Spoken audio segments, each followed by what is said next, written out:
Reserve bank governor Sanjay Malhotra ने कहा है कि महंगाई दर निचले स्तर पर बरकरार रहती है और ग्रोथ को लेकर अगर दबाव बनता है तो केंद्रीय बैंक रेपो रेट में और कटौती कर सकता है। रिजर्व बैंक का ये बयान अगस्त की पॉलिसी बैठक को लेकर देखा जा रहा है। इस बयान के बाद रेपो रेट में कटौती की उम्मीद बढ़ गई है, क्योंकि महंगाई की दर अभी हमने कल ही डिस्कस किया था कि 2.1% पर है, जो बीते 6 साल का सबसे निचला स्तर है। तो सर, क्या रेट कट जल्दी आएगा?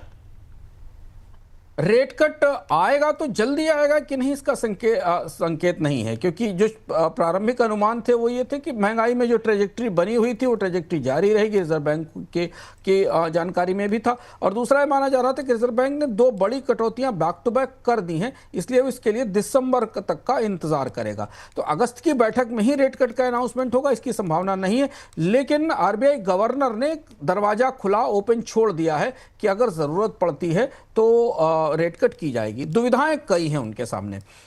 उन्होंने इसमें एक बड़ा पैमाना बताया ग्रोथ, और दूसरा बताया कि महंगाई की दर में तो कमी दिखाई दे रही है और तात्कालिक तौर पर किसी उछाल की संभावना नहीं है। अगर सरकार पेट्रोल डीजल की कीमतों में कटौती करती है तो महंगाई और भी कम हो सकती है। फिलहाल चूंकि जो प्रमुख इंग्रेडिएंट हैं भारतीय महंगाई के, ईंधन और खाद्य, दोनों में हमें दबाव दिख रहा है, इसलिए महंगाई में तो किसी बड़ी बढ़त की उम्मीद अभी और खतरा नहीं है, थोक महंगाई और खुदरा महंगाई में। तो इस मोर्चे पर तो आरबीआई निश्चिंत है कि महंगाई कम है और ब्याज दरें चाहे तो घटा सकता, पर घटेंगी क्यों नहीं या घटने की संभावना क्यों कम है, उसकी बड़ी वजह यह है कि पिछले 2 रेट कट्स को भी पास ऑन नहीं किया गया है। बैंकों को लंबा समय लग रहा है। ब्याज दरें घटने के बाद भी बाजार में क्रेडिट की मांग नहीं है और इसलिए बैंकों के मार्जिन्स अगली तिमाही में दबाव में आ सकते हैं। और तीसरी चीज़ ये कि बैंक अगर ब्याज दर में और ज़्यादा कटौती देखेंगे तो उन्हें डिपॉजिट्स पर और ज़्यादा ब्याज दरों में कमी करनी पड़ेगी और उनके मार्जिन्स प्रेशर में रहेंगे। ये 3 महत्वपूर्ण फैक्टर हैं जिनकी वजह से आरबीआई पिछले रेट कट के थिर जाने का, सेटल होने का इंतजार करेगा और धीमे धीमे जब क्रेडिट मार्केट में ब्याज दरें कम होंगी और डिमांड आना शुरू होगी तब शायद आरबीआई इस पर फैसला लेगा। हाँ, एक अपवाद है, एक एक्सेप्शन है ग्रोथ को लेकर, जिसका इशारा आरबीआई गवर्नर ने किया कि अगर अगले तिमाही की ग्रोथ के नतीजे ज़्यादा खराब आते हैं, ज़्यादा दबाव में होते हैं, तो रिजर्व बैंक के ऊपर ये प्रेशर होगा कि वो ब्याज दरों में कटौती करे। वैसे कटौती हो चुकी है और उसको पास ऑन कराना अब रिजर्व बैंक की वरीयता या प्रायोरिटी पे होगा। अगली खबर अमेरिकी राष्ट्रपति डोनाल्ड ट्रंप से जुड़ी। डोनाल्ड ट्रंप ने कहा है कि भारत के साथ अमेरिकी ट्रेड डील पर आगे तेजी से बढ़ा जा रहा है और डील ऐसी होगी जिसमें अमेरिका को भारतीय बाजार में ज़्यादा एक्सेस मिलेगा। इस बीच एक अन्य खबर में यह भी कहा गया कि भारत और अमेरिका के बीच ट्रेड डील को लेकर नए सिरे से जो बातचीत हो रही है उसमें कॉपर टैरिफ, ब्रिक्स टैरिफ और रूस से तेल खरीदने वालों पर टैरिफ के मुद्दे शामिल नहीं हैं। सर, क्या सबसे ताज़ा स्थिति, सबसे ताज़ा अपडेट आपके पास है?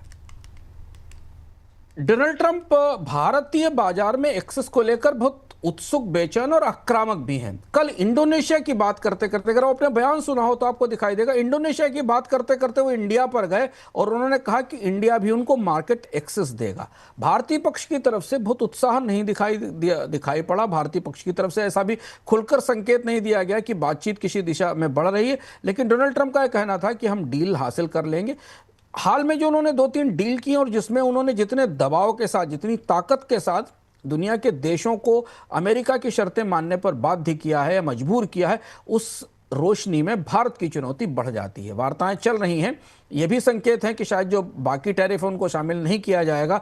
लेकिन डोनाल्ड ट्रंप ने यह भी कहा आज सुबह कि वो 1 अगस्त से फार्मा पर 200% टैरिफ लगा देंगे। अब ये शुभम लगभग असंभव है कि फार्मा टैरिफ को, कॉपर टैरिफ को बाहर रखते हुए भारत के साथ कोई ट्रेड डील करेंगे वो। और फार्मा भारत का सबसे बड़ा निर्यात है, जहां सबसे बड़ी दुविधा और सबसे बड़ी चुनौती दिख रही है। तो अगर फार्मास्यूटिकल के ऊपर टैरिफ आते हैं तो उसका असर भारत पर भी आएगा। तो इसलिए अभी ये तय नहीं है कि क्या मसौदा बनकर आ रहा है।